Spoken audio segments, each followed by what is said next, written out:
আসসালামু আলাইকুম। আমি মাহফুজুর রহমান মাহিন। আমার হোম টাউন মাদারীপুর।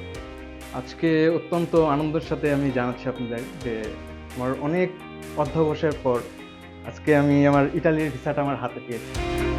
আমার অত্যন্ত খুশি লাগছে এবং আমার কষ্টটা সার্থক হয়েছে যে এত অধ্যবসায়ের পর আমি আমার এই কাঙ্ক্ষিত ফলাফলটা পেয়েছি। এই কাঙ্ক্ষিত ফলাফল পেতে আমার অধ্যবসায় তো ছিলই, সাথে অনেক মানুষের অবদান ছিল। তার ভিতর অন্যতম হচ্ছে আমার বাবা-মা, তাদের দোয়া ছিল আমার জন্য। এবং সবচেয়ে বেশি সাপোর্টিভ ছিল সানরাইজ এডুকেশন কনসালটেন্সি। তারা আমাকে যেই হেল্পগুলো করেছে সেগুলো আমি হয়তোবা নিজে প্রস্তুত করলে সেগুলো পারতাম। আমার এই জার্নিটা অনেক বড়। আমি একটু সংক্ষেপে আপনাদের সাথে শেয়ার করব। বিদেশে যাওয়ার ইচ্ছাটা ছোটবেলা থেকেই ছিল। আমার বাবা-মার অনেক তাদের ড্রিম ছিল যে তাদের ছেলে বিদেশে পড়াশোনা করতে যাবে। বাট বিভিন্ন সার্কামস্ট্যান্সের কারণে তারা এটা করতে পারেনি। বাট লাস্ট ইয়ার আমার স্পৃহা জাগে যে আমি আইএলটিএস পরীক্ষা দিব, দিয়ে আমি আইএলটিএসে ভালো টেস্ট করে এনে বিদেশে যাব। এখন একটা কথা সবাই আমরা জানি, উক্তিটা যে আইএলটিএস দেয় সে বিদেশ যায়। হয়তোবা প্রপার প্ল্যানিং ছিল না, যার কারণে আমার এই বছরের জানুয়ারিতে যে আমার আইএলটিএস পরীক্ষাটা দেওয়া হয়। আইএলটিএসে আশানুরূপ আলহামদুলিল্লাহ 6.5 পাওয়ার পর এখন কনফিউজ হয়ে যায় যে কোথায় যাব, কার কাছে, মানে কোন এজেন্সির কাছে যাব। এই জন্য আমি রিসার্চ করতে থাকি। অনেক এজেন্সির সাথে দেখা করি, অনেক কথা শুনি, বাট বুঝতে পারছিলাম যে কোথায় যাব, কোথায় কী করব। পরে আমার বাবা আমাকে সানরাইজ এডুকেশনের কথা বলে। পরে চিন্তা করলাম আমরা দেখি কথা বলি। পরে যেসব স্টুডেন্ট সানরাইজের মাধ্যমে ইতালিতে গিয়েছে তাদের সাথে কথা বলে দেখলাম তারা সবাই সন্তুষ্ট। তাদের যে সে আন্তরিকতা আমার মনে আশা জাগায় যে হ্যাঁ, হয়তোবা আমি এখান থেকে ইনশাল্লাহ শুরু করি। ফেব্রুয়ারির 10 তারিখে আমি ফাইল ওপেন করি। পরে ইটালির জন্য টলক এক্সাম দেওয়া লাগে। সেই এক্সামের জন্য, পরীক্ষার জন্য বিভিন্ন ধরনের গাইডলাইন্স তারা আমাকে প্রোভাইড করে যাতে আমি পরীক্ষার জন্য ভালো একটা রেজাল্ট অর্জন করতে পারি। আলহামদুলিল্লাহ আমি ফুল মার্কস পেয়েছি। আমি টলক এক্সাম দিয়েছিলাম এবং 36 আউট অফ 36 পেয়েছি।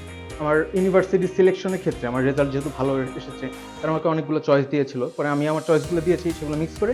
এখন আমার একটা ইচ্ছা ছিল যে একটু পরিবেশ ভালো, এনভায়রনমেন্ট ভালো, এমন একটা ইউনিভার্সিটি যদি যেতে পারি তাহলে আমার পড়াশোনার দিকে আমার মনোযোগটা আরও ভালো থাকে। একটু রিসার্চ করার পর দেখলাম university of Cassino and southern Lazio be best for me. তাদেরকে বললাম, তারাও বললো যে হ্যাঁ, আমাদের অনেক স্টুডেন্ট সেখানে গিয়েছে, তারা যথেষ্ট ভালো আছে এবং প্রতিটা ক্ষেত্রে ইউনিভার্সিটি যথেষ্ট হেল্প প্রোভাইড করে স্টুডেন্টদেরকে, স্টুডেন্ট ফ্রেন্ডলি অনেক।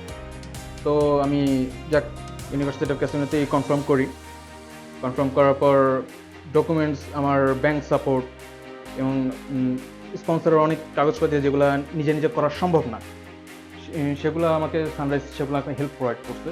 কারণ তাদের প্রতি আমি অনেক কৃতজ্ঞ যে এত বড় একটা, কারণ অনেক ফাইল আছে যেগুলা রেডি থাকে না। কারণ বিদেশে যাওয়ার আগে অনেক ফাইল পোস্ট করতে, অনেক ফাইল গুছানো লাগে, যেগুলো আপনার আইডিয়া থাকে না, যেগুলো নিয়ে আপনার কোনো নলেজ থাকে না। বাট সেগুলো সানরাইজ আমাকে সেই নলেজগুলো প্রোভাইডগুলো করার কারণে, চেকলিস্ট দেওয়ার কারণে আমি সেগুলো গুছাতে পেরেছি। তো ফাইল আমি সব গুছানোর পর আমি জুলাইয়ের 14 তারিখে ফাইল জমা দিই। এখন ফাইল জমা দেওয়ার আগে আমার অ্যাপয়েন্টমেন্টের ডেট নেওয়া দরকার ছিল, যেটা তারাও আমাকে প্রোভাইড করছে, যে আমাকে হেল্পটা প্রোভাইড করছে, যার কারণে আমি ফাইলটা অনেক তাড়াতাড়ি জমা দিতে পেরেছি।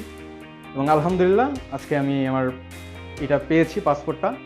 এবং ভিসাটা দেখে সত্যি এখন চোখ দিয়ে পানি বের হচ্ছে, এরকম অবস্থা। আমার বাবা তো অনেক খুশি যে অনেক বড় কষ্ট সাধনার পর এত বড় একটা ফল। আমার সাবজেক্ট ইকোনমিক্স অ্যান্ড বিজনেস। এটা নেওয়ার কারণ হচ্ছে আমার বাবা মার্কেটিং জবে অনেক বছর ধরে, তাকে দেখে অভ্যস্ত কীভাবে সে মানুষের সাথে কথা বলে, কীভাবে সে মানুষকে অ্যাপ্রোচ করে। ওই থেকেই আমার বিজনেসের প্রতি একটা ইন্টারেস্ট সব ছোটবেলা থেকে জাগে।